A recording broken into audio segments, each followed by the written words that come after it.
Angin kencang melanda Pulau Aceh, Aceh Besar.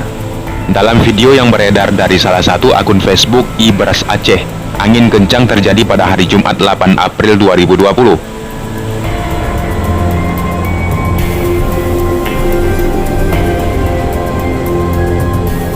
Dari kejadian ini belum diketahui bagaimana kondisi masyarakat yang bermukim di sekitaran Pulau Aceh. Jika dilihat dari kekuatan angin yang melanda pulau tersebut, sedikit tidak akan mengakibatkan kerusakan pada bangunan semi permanen. Meskipun demikian, dengan kejadian ini tidak terjadi kerusakan parah pada permukiman warga yang berada di Pulau Aceh.